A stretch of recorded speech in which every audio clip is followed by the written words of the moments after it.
Well, new challenges emerging for President Obama on the road to re-election.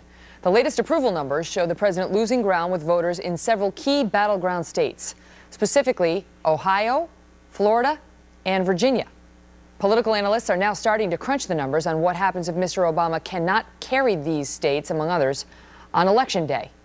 Joining me now, Simon Rosenberg, the director of the New Democrat Network, a left-leaning think tank and a former Clinton campaign advisor, and radio talk show host Ben Ferguson. Gentlemen, thanks for being here. So this is sort of brass tacks analysis, right? Because you can do the national approval ratings, Ben, but what's more interesting, I guess, and what's more real is when you do state to state, because at the end of the day, he's got to work the electoral map to get to 270 votes. And now the results come out, for now, that he's lost ground in several key states, including, just take a look at the numbers, Ohio.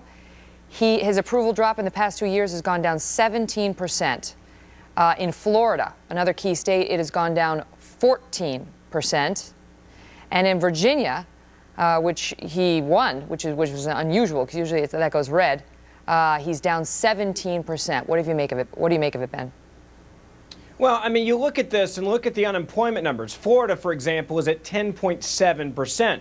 Look at, for example, Nevada, a place where he's had success. They've got unemployment rates the highest by a state in the country right now, above 12.7%. So you look at this map and where he's having problems. It's in states where he has unemployment issues as well. And remember, it was a year ago today that Barack Obama walked out in front of a microphone and said, I've got my economic team on top of this, and I'm going to give you a plan on how we're going to fix it, quote unquote, in the days and weeks ahead. Well, guess what? He's got his days and weeks ahead speech coming up again. It's a rerun of last year. And the American people are realizing, I'm unemployed. I'm having a hard time finding a job. We got 5 Americans applying for every one job that's listed on average now in this country. He's got to fix that problem or he's not going to win these states. When you see this, Simon, you see these numbers, 17-point hit in Ohio, percentage point, I should say, Virginia 17 percentage points, Florida 14 percentage points, all states that he won pretty handily in the last presidential election. What does it tell you?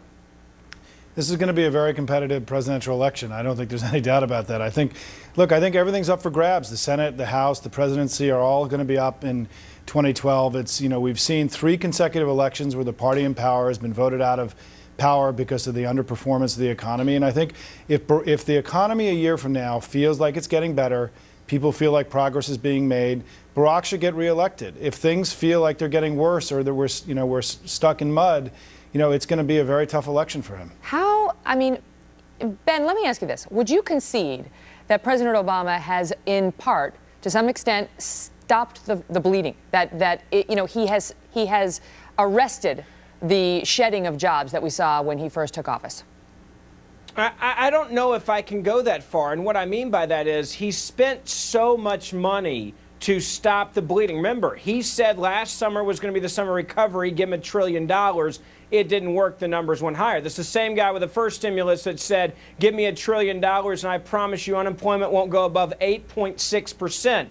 Look at it now. It's still above 9%. I think the private sector is creating jobs. He's trying to say the government's saving jobs. We've never had a president do that in this country, actually walk out and say, well, I may not be creating jobs, but I'm saving jobs. You talk to average Americans, they don't feel like the president, quote unquote, saved their jobs. And again, he gave the same speech a year ago today that he's going to give in a couple days. He said, we're going to have a recovery. My team's going to fix it. You're going to hear more about it after Labor Day. It's the same plan and it didn't work the last time. What I'm trying to get at, Simon, is it does seem, if you look at the data, it does seem like he has, we were losing more jobs when he took off, shortly after he took office, than we are now. And he's been trying to make that point. But it doesn't seem to be resonating. It doesn't seem to be convincing people that he is improving the economic situation. Well, because things are better, but they're not a lot better. And I think the American people have a fair take on what's going on. Barack Obama, there is clearly some significant economic success in his first couple of years. Things could have gotten a whole lot worse. But they're not where they need to be for him to feel comfortable about his presidency and about his reelection. How on earth does he turn that around, Simon? how on earth does he turn that? It's such a huge problem we have in this country economically right now. Can he do anything about it now? Look, we've had 11 years of no wage and income growth. The problems in the American economy began long before Barack Obama's presidency and go way back, all the way back to the beginning of the previous decade. And so I think you're right. The American people feel these are big, economic challenges. They're looking for big solutions.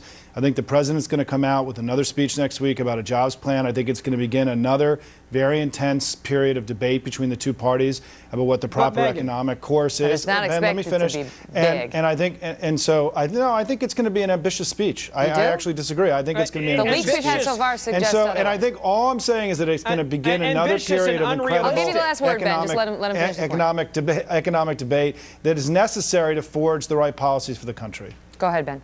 Simon proved my point by saying and blaming that the last 11 years were terrible, when in fact they weren't terrible, and the American people know that. And if you continue to blame past administrations instead of coming up with new ideas, it tells you their idea bank is empty right now. This president does not know how to create jobs. And when you have Simon and other guys saying, well, it's still those other guys, it was bad for 11 years, the American people here, there's nothing new coming to the table. The president can be ambitious as he wants in his speech next week, but guess what? He did the same ambitious speech a year ago. It didn't work, and the American people are feeling the pain while they're on vacation. Well, it's interesting to see, these key states. I mean, there's sort of a harbinger of the election, and obviously Florida and Ohio, not to mention Virginia. All presidential candidates pay attention to what's going on there, and you can bet the White House is looking at these numbers as well, courtesy of Gallup. Guys, thank you.